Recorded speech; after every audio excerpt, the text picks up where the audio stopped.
안녕하십니까. 4월 30일 금요일, 4월의 마지막 날입니다. 우리가 지난 4월 7일부터 계속 출애굽기를 나누었는데요. 내일부터 시작되는 5월과 6월까지 2달 동안은 출애굽기는 잠시 접고 잠언을 살펴보게 될 예정입니다. 가정의 달이 시작되기 때문에 잠언 말씀이 더 적절한 것 같습니다. 이제 오늘 출애굽기 말씀 14장 15절부터 14장의 마지막 31절까지 말씀 함께 나누겠습니다. 이 말씀을 대하는 모든 분들에게 하나님의 은총이 풍성하시기를 먼저 축복합니다. 말씀 봉독하겠습니다. 여호와께서 모세에게 이르시되 너는 어찌하여 내게 부르짖느냐. 이스라엘 자손에게 명령하여 앞으로 나아가게 하고 지팡이를 들고 손을 바다 위로 내밀어 그것이 갈라지게 하라. 이스라엘 자손이 바다 가운데서 마른 땅으로 행하리라. 내가 애굽 사람들의 마음을 완악하게 할 것인즉 그들이 그 뒤를 따라 들어갈 것이라. 내가 바로와 그의 모든 군대와 그의 병거와 마병으로 말미암아 영광을 얻으리니 내가 바로와 그의 병거와 마병으로 말미암아 영광을 얻을 때에야 애굽 사람들이 나를 여호와인 줄 알리라 하시더니 이스라엘 진 앞에 가던 하나님의 사자가 그들의 뒤로 옮겨가매 구름 기둥도 앞에서 그 뒤로 옮겨 애굽 진과 이스라엘 진 사이에 이르러 서니 저쪽에는 구름과 흑암이 있고 이쪽에는 밤이 밝음으로 밤새도록 저쪽이 이쪽에 가까이 못하였더라. 모세가 바다 위로 손을 내밀매 여호와께서 큰 동풍이 밤새도록 바닷물을 물러가게 하시니 물이 갈라져 바다가 마른 땅이 된지라. 이스라엘 자손이 바다 가운데를 육지로 걸어가고 물은 그들의 좌우에 벽이 되니 애굽 사람들과 바로의 말들 병거들과 그 마병들이 다 그들의 뒤를 추격하여 바다 가운데로 들어오는지라. 새벽에 여호와께서 불과 구름 기둥 가운데서 애굽 군대를 보시고 애굽 군대를 어지럽게 하시며 그들의 병거 바퀴를 벗겨서 달리기가 어렵게 하시니 애굽 사람들이 이르되 이스라엘 앞에서 우리가 도망하자. 여호와가 그들을 위하여 싸워 애굽 사람들을 치는도다. 여호와께서 모세에게 이르시되 내 손을 바다 위로 내밀어 물이 애굽 사람들과 그들의 병거들과 마병들 위에 다시 흐르게 하라 하시니 모세가 곧 손을 바다 위로 내밀매 새벽이 되어 바다의 힘이 회복된지라. 애굽 사람들이 물을 거슬러 도망하나 여호와께서 애굽 사람들을 바다 가운데 엎으시니 물이 다시 흘러 병거들과 기병들을 덮되 그들의 뒤를 따라 바다에 들어간 바로의 군대를 다 덮으니 하나도 남지 아니하였더라. 그러나 이스라엘 자손은 바다 가운데를 육지로 행하였고 물이 좌우에 벽이 되었더라. 그날에 여호와께서 이같이 이스라엘을 애굽 사람의 손에서 구원하시매 이스라엘이 바닷가에서 애굽 사람들이 죽어있는 것을 보았더라. 이스라엘이 여호와께서 애굽 사람들에게 행하신 그 큰 능력을 보았으므로 백성이 여호와를 경외하며 여호와와 그의 종 모세를 믿었더라. 홍해 도하 기적 사건을 묘사하고 있는 말씀입니다. 하나님이 모세에게 말씀하시죠. 들고 있는 지팡이를 들고 홍해를 가리키라 하십니다. 하나님의 말씀 따라 모세가 그렇게 했더니 가로막혔던 홍해가 갈라지게 되고 이스라엘 백성들은 그야말로 바다 가운데로 난 육지를 따라 한 명도 남김없이 다 홍해를 건너게 되고요. 뒤따라오던 애굽 군대는 결국 물속에 다 수장되는 그런 일이 일어난 것을 오늘 본문이 보여줍니다. 여기서 하나님은 어떤 분이실까요? 이스라엘 백성들 430년 동안 노예로 살았으니 자기들도 모르게 노예 근성 이게 찌들어 있었던 거지요. 근데 하나님께서 여호와를 신뢰하고 또 경외하는 하나님 나라 백성으로 이렇게 새롭게 만들어 주십니다. 찌들었던 백성을 하나님의 택한 백성으로 이제 만들어 주시는 거죠. 재창조입니다. 마치 저 창세기 1장에 혼돈의 그 공허함, 어둠 속에 있었던 세상을 하나님이 바다와 육지로 나누시고 밤과 낮으로 나누시고 이렇게 질서를 부여하셨던 것처럼, 그게 창조였던 것처럼 오합지졸, 그야말로 노예 근성에 찌들어서 사람이지만 사람답지 못하게 살던 이 백성들을 사람답게, 하나님의 사람답게 새롭게 만드시는 결정적인 사건이 이 홍해 도하 사건으로 이제 본격화하는 것이지요. 그래서 모세에게 지팡이를 수면에 내밀라고 명령하시고 혼돈의 물을 제압하고 그 가운데 뭇을 내십니다. 그래서 이스라엘 백성들은 하나님이 열어주신 이제 구원의 길, 그 길로 다 걸어가게 되지요. 하지만 애국 군대는 어떻게 됩니까? 하나님의 대적이고 역사의 혼돈 세력, 하나님의 창조 질서를 어그러뜨리는, 하나님의 형상대로 창조된 귀한 인격체인 사람을 자기 제국의 통치 수단으로 도구로 삼았던, 즉 하나님의 원래 계획과는 어긋나는 하나님의 창조 질서에 도전하는 세력이었던 거죠. 자, 바로 그들 애굽 바로와 애굽 군대, 저들은 사망의 길로 빠져들게 되죠. 같은 홍해 사건인데 하나님이 택한 백성은 생명의 길로, 구원의 길로 나아가게 되고, 그 홍해에서 바로와 애굽 백성 군대는 사망의 길로 접어들게 됩니다. 예수님도 그러시지 않습니까? 우리 예수님께서 우리에게 내어주시고 열어주신 좁고 협착한 길, 바로 십자가의 길이죠. 이 십자가의 길이 예수님을 구주로 믿는 사람들에게는 생명의 길, 영생의 길, 약속의 길이 되지만 끝까지 예수님을 영접하지 않는 사람들에게는 멸망길, 사망의 길이 되고 말지요. 자, 오늘 그 15절, 16절을 통해서 하나님이 모세에게 뭐라고 하십니까? 지팡이를 내밀라고 하십니다. 기도하는 모세에게 이제는 행동하라고 하십니다. 오늘 본문에는 모세가 기도하는 내용 자체는 나와 있지 않지만 모세는 그 앞에서 부르짖었거든요. 그러니까 이제는 부르짖기만 하지 말고 행동으로 옮기라는 거죠. 즉 기도할 때가 있고 기도하는 것을 믿고 행동해야 될 때가 있다는 겁니다. 즉 우리가 기도를 많이 해야 되지만, 믿고 기도해야 되지만, 기도만 하고 있어야 될 것도 있지만 기도했으면 하나님이 응답하실 것을 믿고 이제 행동해야 할 때가 있다는 것을 말씀하고 계십니다.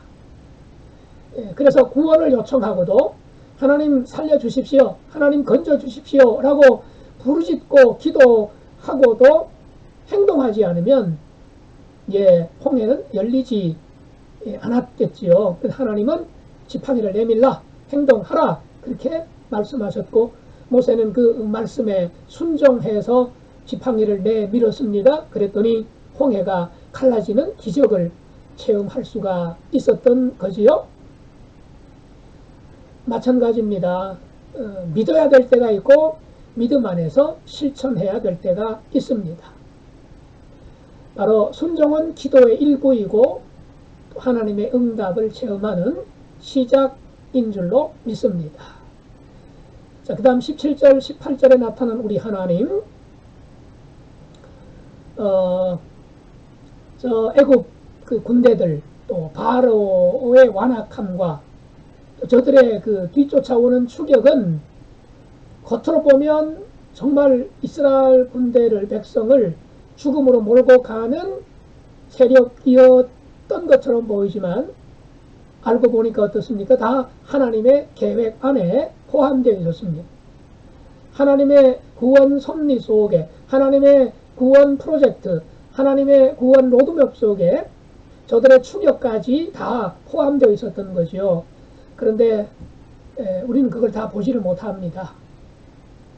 그래서 우리는 눈앞에 보이는 것만 보고 너무 쉽게 그냥 불평하고 원망하고 하나님 이러실 수가 있습니까? 라고 생각할 때가 있죠. 예, 우리가 성격은 급한 것, 물려받은 DNA 때문에 어쩔 수 없다 할지 모르지만 물론 급한 성격도 좋을 때가 있습니다. 분명히 있죠. 또 느린 성격이 또 신중한 성격이 다 좋다고만은 할 수 없습니다. 어쨌든 우리가 신앙생활에 있어서만큼은 너무 급한 신앙, 조급해하는 신앙만큼은 좀 바꾸어야 될 필요가 있다. 왜요? 하나님의 섭리 계획 속에 다 포함되어 있기 때문입니다. 자, 그래서 결국은 하나님께서는 이 추격하는 군대를 통해서 하나님 자신이 얼마나 능력이 있으신 분이고 저들의 분명한 패배와 수장을 통해서 하나님의 영광을 드러내시겠다고 하시는 것이지요.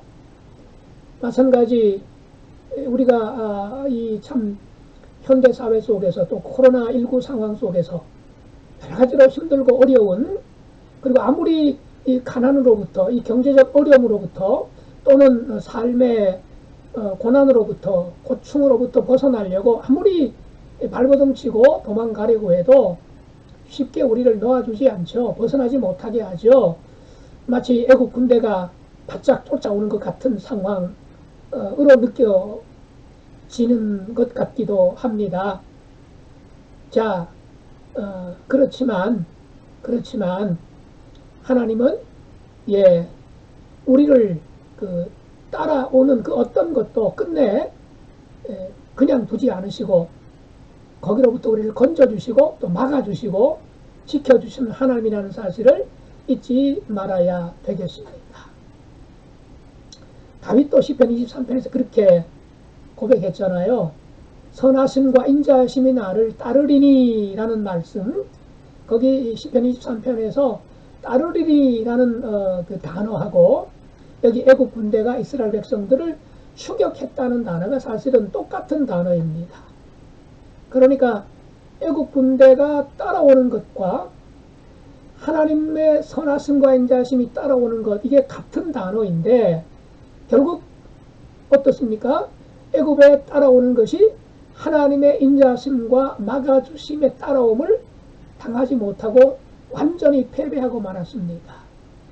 우리 하나님께서 여러분들 뒤를 따라오는 그 모든 힘들고 어려운 것들을 다 물리치시고 오직 하나님의 선하심과 인자하심이 여러분을 항상 뒤따라가는 그런 은혜를 체험하시기를 간절히 소망합니다. 자, 그 다음 이제 19절, 20절에 우리가 잘 아는 불기둥, 구름기둥이 이스라엘 백성들 앞서 가다가 애국 군대가 추격해오자 앞에 있던 구름기둥, 불기둥이 자리를 바꾸죠. 뒤로 옮겨가서 애국 군대와 이스라엘 백성들 사이를 가로막고 섭니다. 참 놀랍죠. 이 구름기둥, 불기둥은 하나님의 임재를 상징합니다. 눈으로 볼 수 없는, 형체가 없으신 하나님이시기 때문에 믿음이 약한 이스라엘 백성들이 과연 하나님이 우리와 함께 하시는가 혹시라도 의심할까봐, 불안해할까봐 하나님은 구름과 또 불기둥으로 상징화된 또는 물질화된 모습으로 이제 보여주시는 거죠. 그런데 그 불기둥, 구름기둥이 앞에 있다가 뒤로 이동한다는 얘기는 하나님이 때로는 우리 앞서 인도해 주시는 분, 때로 하나님은 우리 뒤를 따라오시면서 우리가 감당하지 못할 위협과 어려움들을 막아주시는 분이다. 때로 하나님은 우리 곁에서, 우리 옆에서, 심지어 우리 안에서 함께 하시는 분임을 믿습니다. 자, 그 다음 마지막 30절, 31절에 보면 이렇게 되어 있죠. 그날에 여호와께서 이같이 이스라엘을 애굽 사람의 손에서 구원하심에, 이 손이라고 하는 것이 그 뒤에 나오는 31절에 나오는 능력이라는 단어와 사실은 같은 뜻입니다. 즉 하나님의 큰 손, 하나님의 큰 능력으로 애굽 사람의 손을 부러뜨리시고 맙니다. 저들도 능력이 있고 하나님도 능력이 있으신데, 능력은 능력이지만 하나님의 견줄 수 없는, 하나님의 능력은 사람의 능력과는 비교할 수 없는 그런 능력자이시죠.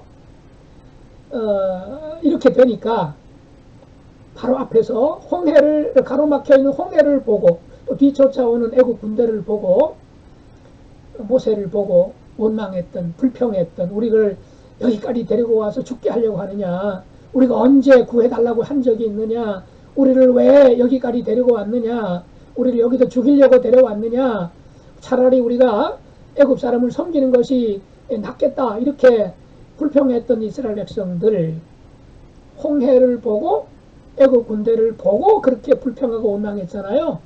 그런데 하나님께서 저 군대를 무너뜨리시는 것을 보고 나서는 어떻게 합니까?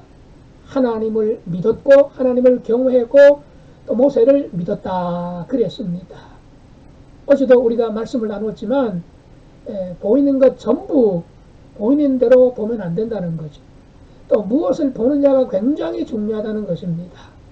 이스라엘 백성들 홍해를 보았고 바로 군대를 보았을 때는 두려움과 원망을 보았지만 하나님이 쓰러뜨리시는 애굽 군대의 시신을 보고는, 시체를 보고는 하나님을 경외하고 모세를 믿었다 그랬습니다.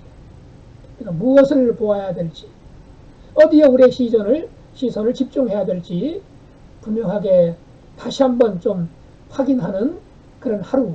그래서 우리의 시선이, 믿음의 시선이 하나님에게, 주님에게 십자가를 바라보는 그런 하루 되시기를 축복합니다.